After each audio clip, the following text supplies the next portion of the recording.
the crux of the conversation. How did you first hear of the news, and what was your initial reaction to the news of the passing of the founding father? When I heard the passing of the founding father, I was heartbroken. But I think we were kind of prepared because the founding father was sick for some time. And we were all praying that he gets better. He got better. But I was heartbroken because the founding father, I have worked closely with him. He grew me, an icon of our liberation struggle. The man who always reminded us that we are fighters. Wherever you are a fighter. A man who actually made sure that he, even in the face of adversity, when he was called names, terrorist or so, he never gave up. He could answer to any questions and just say that we have a country to liberate. We have to fight the fascists and imperialists in order to take control of our natural resources. And that's how he prepared us and boost our morale to fight until the end. Even those of us served at the front line, that's what actually gave us the strength to say that we have a founding father who is committed to this country, and we have to make sure that we liberate our country. In terms of, we know that many people will always say that his reputation preceded him first in the 70s, 60s, 70s, and 80s. Of course, he was in exile, so for those that were at home, they would only hear about this mythical figure that's out there fighting for the liberation of the country. What was your first encounter with him? When did you hear about him first, and when did you meet him the first time?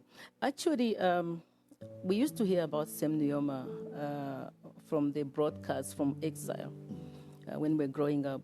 And when I was at high school, because we were highly politicized, and we also were encountering some planned combatants, because Oshigambo High School was situated just a few, maybe less than 2 kilometers from the military base. And the presence of the army was there. But then when we hear the broadcast talking about Nujoma, we were always encouraged. So I left the country in 1978. And in April, and unfortunately, we were in Vietnam, and Kasinga was attacked, and just barely a month in there.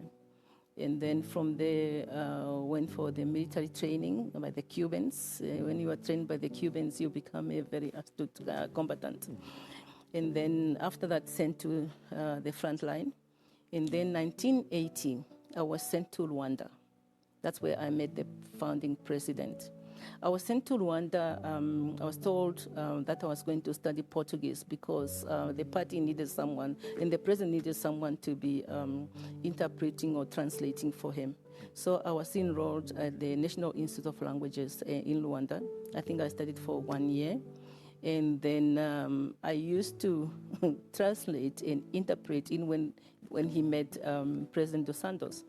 Now, I wasn't sure whether I was doing the right thing, whether I was in a position to actually say what was said. You know, you are meeting with the presidents, and there you are, you're on the spot. But when I saw President Dos Santos nodding, or my president nodding, then I said, okay, I'm on the right track. And we're going to the rallies in Rwanda. There was a big place where we can go for rallies, and the president will be speaking. Then I'll be translating to the public, speaking Portuguese, mutilating the language, you know, vandalizing it, but, you know, with political terminologies, you know, whether it's in Portuguese or in French, in English, you get away with it. But I wasn't sure whether I was doing the right thing. Whether you're doing the exact translation that it's supposed to be. Then I also joined the Secretariat of SWAPO Youth League. Was this now still in Angola? Still in Angola, in Rwanda. That was headed by Comrade Tuli Hiverwa, as secretary. But the instruction was that we should set up the secretariat and also put structures in place. And our office was actually just opposite the late national chairman, David Meroro. And the office of the president was somewhere else. So we did that. And then we were also given the instructions by the president to go across the world to mobilize for support, especially for either scholarship for the Namibian youth, mobilize for school materials for the refugee camps, or financial assistance. So we actually traveled across the world, whether events organized by the World Federation of Democratic Youth, what was based in Hungary, or International Union Students, or the Pan-African Youth Movement in Algeria. But we traveled across the length and breadth of this world, and we came back and report to the president that, Comrade President, that's what we have done. And we really got somewhere with that. One of the things, Ambassador Nashandi, that keeps coming up theme is how he had always put a lot of trust in young people, young professionals. Like you said, you were sent, of course, to Angola. You did 1 year to master the language, and then the next thing now you're put on stage to translate at political rallies and so on. Talk to me a little bit around how he handled young people and the amount of responsibility that you were entrusted with at such a young age, looking particularly, of course, in the context of the liberation struggle. Well, the thing is that SWAPO had policies that were very clear. Wherever you are, you operate within those policies. The Namibian youth that we dealt with that time were those, like, for example, in the refugee camps, or those who were studying elsewhere. I remember there were student conferences where we had gone from Rwanda to attend this and just talk to them, to also encourage them to talk about Namibia, because it was not only the responsibility of the party to do so, or the SWAPO Youth League, but all of us had responsibility to do so. So we did it, but within the confine of the policies as laid down by the party. Yeah. And in terms of, the leadership style, can you reflect a little bit on his leadership style during the time? Many say, of course, he was very, very disciplined. He was very serious about, being there, respect between the different ranks and files, everybody playing their role, playing their position. Reflect a little bit on how you experienced his leadership style during that time. The founding president was a leader, a charismatic one, a thinker. So when you sit in front of him talking to you, you know that you are talking to someone who knows what he's doing, a dedicated leader. So in the person who stood by a decision, any decision that he takes, he stands by it. So you are actually just encouraged by his commitment. He never wavered, and he was steadfast. When he gives commandment or instructions, he always reminds you that wherever you are a soldier because we are fighting. You don't have to carry a gun to be a soldier. Just mind you that we have a country to liberate. So he was strict, but also at the same time, he had a soft side. When you are with Nujoma, like when we travel, he was a disciplinarian when it comes to what he eats, what he ate. So after the meetings, he'll call you, you sit down, you joke, and then, of course, many of us used to find a reason to run away because we always think that his food was boring because it's all boiled food, no salt, no trimmings on whatever he ate, and then, but he had that soft side as well. But within the conversation you are having, talking about lighter things, then he will always say that, let's fight for our country. We have to liberate. We have to take back our resources that are being exploited by the imperialists and fascists. So he groomed us that way. Yeah. Of course, your first posting was for Sweden in 1995. But before we get to that, I just wanted that last one in the 80s. You joined, of course, moved over to the United Nations before independence. Reflect a little bit on that one. How did he influence that particular decision, and what was the role at the United Nations? Ricardo, I was so surprised when I was called to the president's office, and he told me that I was going to New York to work at the United Nations, at the SWAPO Observer Mission to the United Nations. I looked at myself. Okay, apart from the experience that I gained when I was with the SWAPO Youth League, of course, attending international conferences, I asked myself, am I fit to be at the United Nations? Because that is a jungle. I took the instructions. He said, you are going to work with Comrade Helm Tangula. I was, I think, about 28 years old. Then packed up my bags. You are commanded by the commander-in-chief.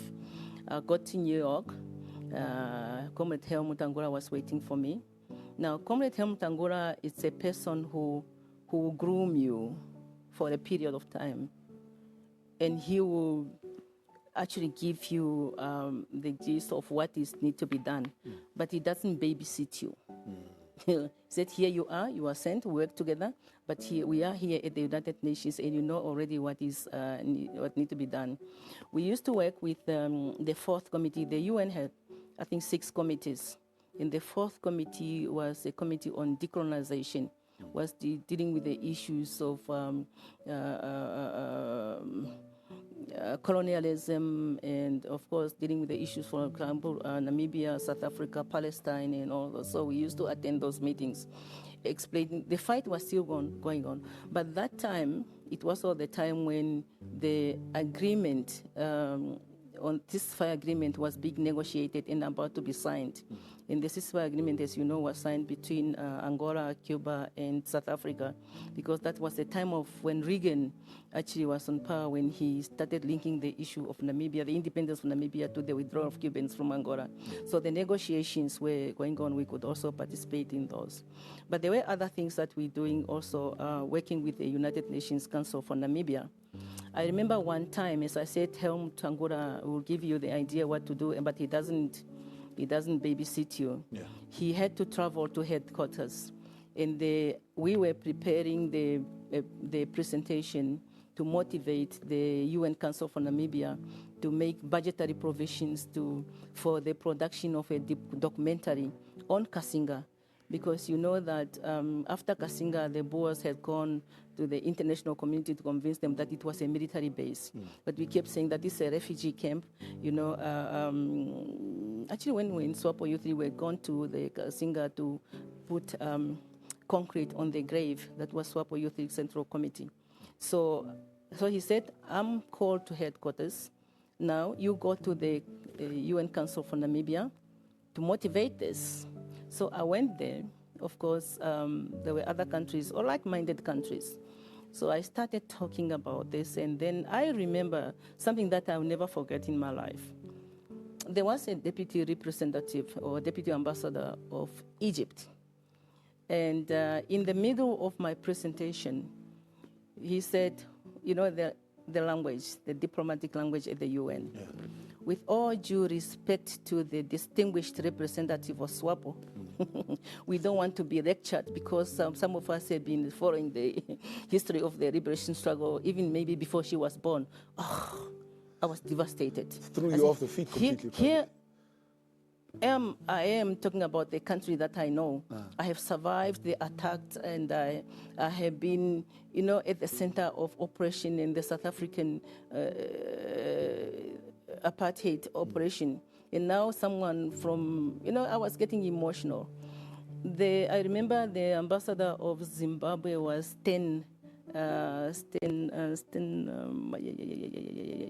Mundenge. And the ambassador of Botswana was Rekwaira, who later on became the deputy special representative to Mati Atisari during the transition period. So they said, they used to call me the natural resources of Namibia, because I used to talk so much about the exploitation of the national resources of Namibia by transnational corporations. Because so the commander-in-chief had hammered that into you. The commander imperialists and fascists and natural resources. You are going to an imperialist country, and then there are imperialist forces at the UN who don't want our independence. He was referring to the 5 Western Contact Group. Yeah. So he said, the ambassador of Zimbabwe said, my sister, sit down, calm down. And if you knew Ambassador Mundenge, may his soul rest in peace. And he went on and said, no, we are talking about the history of the people who have been exploited. We are talking about the people who have been killed, women and children. So if you don't want to participate in these discussions, you better leave so we can go on. So when I was put on the spot, because I said, Helmut just sent you to a meeting. He sent me to the meeting of the 4th committee, and I remember at some point he also sent me, you know, at that time there was also a group in Namibia called Resolution 435, yes. Chaired by Advocate Brian Orlin. And the members were, I remember, the Peter Cope and others. And the meeting, there was a meeting that's organized to take place. It's not the late Judge Olin. Judge Olin, yes. And Helmut Angura said, you go to that meeting. That's actually where I met late President Hage in person, although prior to that I was in Zambia when I was attending a course organized by at the United Nations Institute for Namibia now? Yeah, no. I was at the University of Zambia attending a course on youth and development organized by the Commonwealth. It's called your Commonwealth Youth Program in conjunction with the University of Zambia. So I had not met him in person that time. I was there for 9 months. But when I went to that meeting, I met him with late Comrade Dipo and others. So, but then Helm said, you are going to this meeting. I'm going elsewhere. So you make sure that you do what our founding president, that time was not founding president, our commander-in-chief had told us to do. So you are on your toes all the time. And then, of course, that time when the negotiations were going on, you remember Bert Carlson, a Swedish, who was also now commissioner, but also in charge of the Council of Namibia. Yeah. Unfortunately, he died on a plane accident, and he didn't live to see what was happening. You know, for many people, once you look at it, for the layman on the street, they're not really exposed to what happens in the diplomatic spaces. Yeah. We know, of course, Resolution 435 came through. It led the way for the transition. Yeah. UNTAC and all of that came in behind.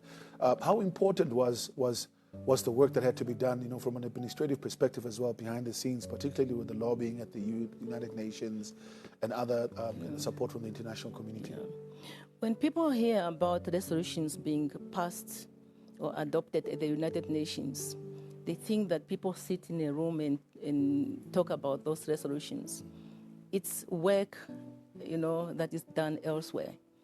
Depending on the interest, a particular country sponsor a resolution. In lobby, they're like-minded people. Now, for us, most of the time it was always those Western Contact Group, and of course, countering what the progressive world wanted for Namibia. But then there was, as I said, there were 6 committees, but there was what it was called the 7th committee, that the delegates lounge. You have to hang around there, because actually that's where the lobbying took place, apart from, countries meeting with the supporters. So you had to build your case now informally first before you go and actually sit down at a meeting. So by the time you're in the meeting, there's already a meeting of the minds. By the time you go to the meeting, you have actually gathered the support from all the people who are in your camp, if I can put it that way. So when you go there, then people take the floor to support your position. Others do that as well. So it was a lot of lobbying. And also the the American community. You had people who supported our struggle, that the late Erombe Brath in Harlem, mobilizing the Harlem community. We had people everywhere, the anti-apartheid. I remember I went to the U.S. for the first time, 1985. That's when I met Vicky Ehrenstein, now Vicky Atoibo. She was part of what they call the National Lawyers Guild, and they had organized. I went for a speaking tour to universities in the American community, and she was very, very active. So apart from the work at the UN, we also have to talk to the community, because that was very, very important, because they could also add to our voice. Yeah, that social license to support the voice of the struggle. Exactly. Come 1990 now, of course, advent of independence comes in. We have that return, that famous return, of course, of him coming back, of course, kissing the land as well, coming back home. We have the 1989 elections, and then that transition happens, of course, now that you have to come back home and build. We know that for many, one of his responsibilities was to make sure that there are enough Namibians educated that can come and run the administration. Talk to me a little bit about that transitional period now, getting into independence and becoming part of the Foreign Affairs Administration that must now set up this particular branch of government, for lack of a better word? Actually, as I said, I was in New York, and then a directive came from the commander-in-chief that I should join Comrade Hage's delegation, the first delegation to come home. Now, the United Nations refused to provide me with a ticket because they said that if I was being repatriated, I have to go directly to Namibia. Can you imagine the goosebumps that I have to go to Namibia? And I think I was going to now the first one to arrive in Namibia. So I traveled to Zambia, then to Botswana, then I landed at Eros Airport. I was so scared. And you've been out of the country for a decade plus now. I've been out of the country maybe for 12 years. Yeah. So my family came to meet with me because I was communicating with them when I was in New York. And anyway, then we came now to the establishment of the Ministry of Foreign Affairs. Mind you, many of us have that background of being SWAPO representatives during the liberation struggle, because SWAPO had offices almost across the world. So we were given the task to establish the Ministry of Foreign Affairs, because Foreign Affairs were handled from Pretoria directly. There was no Ministry of Foreign Affairs. There was Civic Affairs, there was Defense, and perhaps others. Now, we were told to establish the Ministry of Foreign Affairs. When we got to the building where we were supposed to operate from, there was another group, I'm sure set there by the administration. Now, you can imagine the commotion and the mistrust and all this we have to deal. Maybe they saw us as terrorists still, and we saw them as people part of the administration. But then, with time, we actually worked together. And then how we set the ministry up is that the Commonwealth has seconded a retired, seasoned Ghanaian diplomat, Ambassador Deborah. He's the one who now gave us a training course on diplomacy, everything that comes with diplomacy, even down to etiquette, how you eat, how you, maybe even how you swallow, we used to. And then we established, we started now crafting the manuals of operations, the foreign policy regulations, the visa and consular manuals, the protocol manuals, and setting up the registry. It was very good. We were working very hard, and many of us, of course, had that experience of working abroad. Of course, we didn't have the administrative part of it, but Ambassador Deborah was there to help us, and we did very well. And from there, and then now the posting started, and the president has to look for ambassadors, the group of first ambassadors to represent the country, and I didn't go in the first batch like 1990 or 1991. I was appointed as Undersecretary for Political and Economic Affairs in the ministry to deal with bilateral relations. And there's a thin line between bilateral and international relations, and because multilateralism. when you multilateralism. So I was there until 1995, when I was called. That's now for the first posting. For the first posting to Sweden, Nordic countries. Yeah. I was called to State House, and the president said, he always called me a soldier. Always called me a soldier. Yeah, you are a soldier. I'm giving you a task. I'm sending you to Sweden. Sweden is a friendly country. They supported us. And the Nordic countries, honestly. Nordic was very, very important. I mean, like you mentioned a bit earlier on, particularly the work, for example, the likes of Marty Adisari had done. Yes. Must have been a big responsibility at the time. It was. You couldn't talk about the refugee camps without associating that with the Nordic countries. They had given food. They have given clothes. They have given medical personnel to work in the refugee camps. And even, when I went to Sweden, I was actually comfortable because I was working among the people that I knew. Sten Lilander, who was the first ambassador, was also in Rwanda. When we were in Rwanda, we used to go there. And then I had gone to Sweden before that on a tour to speak at universities. And I was among the people that I know. And I think the second governor of the Bank of Namibia, was also Mr. Eriksson, was also from Sweden. And Sweden had given us the budgetary support to start now operating, because we're putting emphasis on education, health, and other things, just to establish them, because those were challenges at the time. Of course, they are still challenges. So I was among friends and I was comfortable, but I was also mindful that I was under a watchful eye, because these people knew me and they knew some Nujoma, so I made sure that I behaved. So, and also then dealing with Finland. I presented my letters to Matti Ahtisaari, whom I have met at the United Nations before, and he was also the special representative of the Secretary General. So, and actually with my background, having attended the high school at Oshigambo High School that was run by the Finnish missionaries, I was comfortable. So there was a very familiarity already with the I could Nordic catch up countries, with my former teachers and also the communities that were supporting Namibia as well. Norway as well. So it was working among friends, but really working, emphasizing on budgetary support for us to make sure that we address the pending issues of education and health.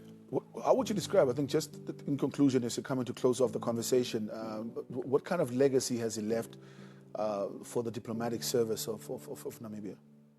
The legacy he has left is that he has actually given instructions to the Ministry of Foreign Affairs, Theo Birga Gurira, by then, that we have to establish the joint commissions of operations with countries, so that at least we establish the relations with those countries, bilateral, but also culminated in multilateral affairs when you have to deal with issues of multilateral nature. You know, the founding president was fighting for Namibia to be recognized as what is it now? Not a middle-income country, but a small, what is it now? Yeah, not... As a lower-income country. Yeah. So first, we are fighting. There is that title they give to countries, as if least development countries. So we are fighting for the least in development countries. The president fought for that. But everywhere he went, he was actually saying that we have to make sure that we train. He campaigned for scholarships for young people to train in as scientists, as doctors, as lecturers, and you know his background. He went to school when he retired. That was his emphasis, that we have to make sure that the natural resources of our country, we have to take control of them. And we have to make sure that we are educated to do so. But we have to be healthy as well. We have to make sure that our nation is healthy. He had that legacy, and you know what he has done, created educational institutions, the health centers, and just keeping unity, that we have to be united. You know his slogan that has been repeated over the days. We have to be, that he said, we have to be brave, you know, because nobody respects a coward, so we don't have to be cowards. So we know exactly what legacy has, the foundation he was laying for us. And now we all of us are saying that the young people should follow. I do not know whether we have prepared them for that after, you know, what Sam Nujoma did when he was in office and before the... you think we can do better? We can do better. One, we have to take control of our resources so that we invest that in education and health. We have to train our own people so that at least we carry on his legacy. Otherwise, honestly, we will fail him. He will not forgive us, even he's 6 feet underneath.